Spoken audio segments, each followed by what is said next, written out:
Eddie, I only arrived here this morning in Jeddah. This is a really big event for many, many nuanced reasons and levels. Where we are, why we are, where we are at with Anthony Joshua is woulda, shoulda, coulda moment almost this is, isn't it? Redemption in Jeddah. I know you utterly believe in him. We know his mindset is really important. We all want him to win because he's done so much for British boxing. With you, you've grown with him in the last decade as well, haven't you? How big does this event feel to you? It just feels enormous here. It's the finer details sometimes, the food here, the way everything's being delivered, the facilities, the venues for everything, this is a fight that a lot of money has been spent on this fight. This is the unified World Heavyweight Championship.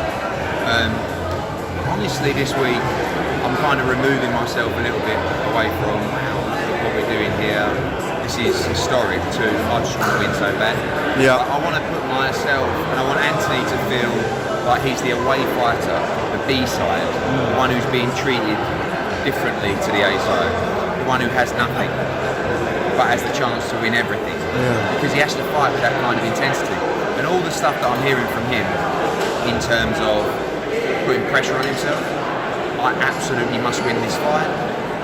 That is important because that's the style he needs to fight with. Feel relaxed. Being himself. Being himself. Like yeah. Almost the desperation, Gareth. Yeah. This is, I have to win this, otherwise I'm fucked. Yeah. Right? Yeah. You fight differently when you've got that mentality. If you think I'm going to go in there, I'm going to first 6 rounds, I'm going to box him, which is exactly what he did in the first fight. Yeah. We need intensity. We need ferociousness. We need a guy that wants to break ribs and smash jaws. The hurt business. Exactly. And I think that's exactly where his head's at. Yeah. People have said that. People have been kind of critical of AJ, and you've said that your broadcast partners for this fight in Sky Box Office, their pundits are being too critical of AJ. Is that right or not? Or is that just blown? Is that storm in a teacup? Things just change. When you have a fighter on your platform or your broadcaster, you champion him, and when he leaves, like he did, things change. So, when they thought they had him, he was the #1 heavyweight in the world. He could beat Tyson Fury.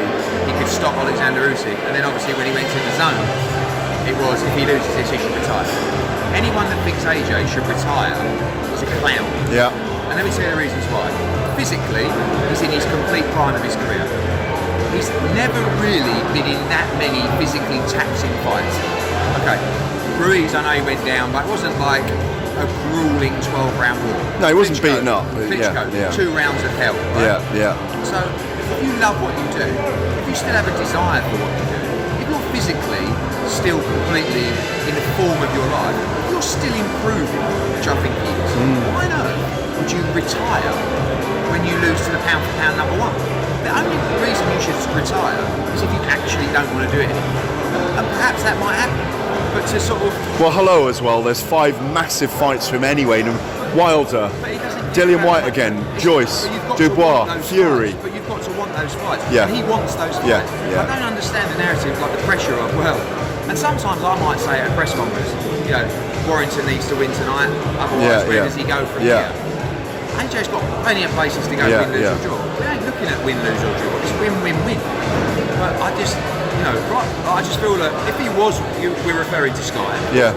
If he was still with Sky, do you think they'd be going, well, if he loses this, he should pack it up? They wouldn't. They'd be saying, well, win, lose or draw, there's still massive fights out there in the division. Yeah. And I've seen that because I've been part of major organisations and I know how things work. So that's my response, is just as the guy whose back's against his wall this week, I'm just fighting for AJ.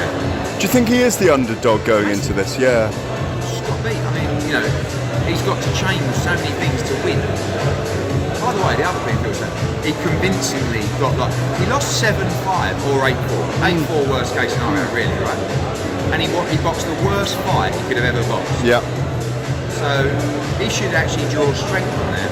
Oh, I think he has. I'll tell you where he'll draw strength from. Sharing 12 rounds with Alexander Usyk. Because I saw it with AJ and I saw it with Bellew. Before you get in the ring, you're confused. All you hear is,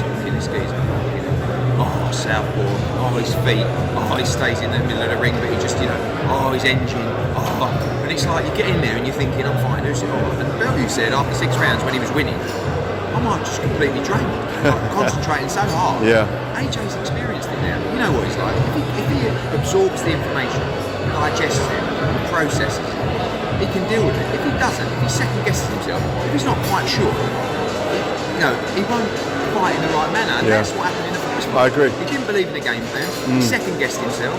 He thought he could box him.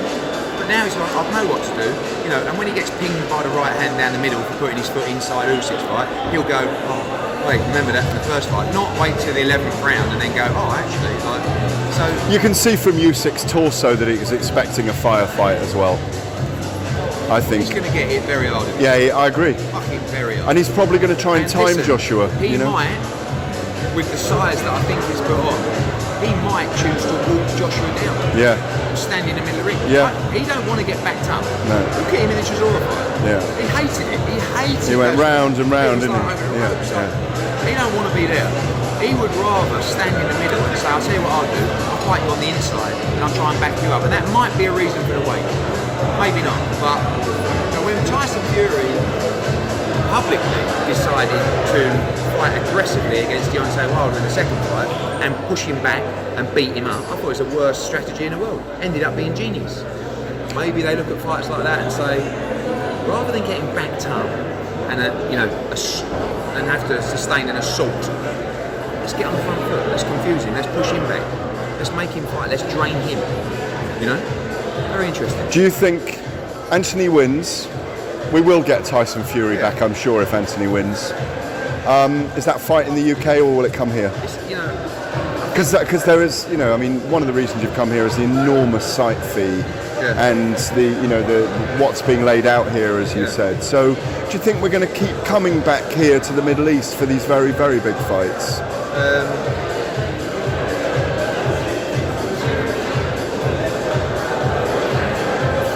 It's the summer holidays, so you've got to say hello to the daughters. Yeah, I think this is a great destination for boxing. Yeah. So we're going to do the press now, that's why they're calling me. So okay, cool. Thank you. Cheers. Thank you, Eddie. Lovely to see you.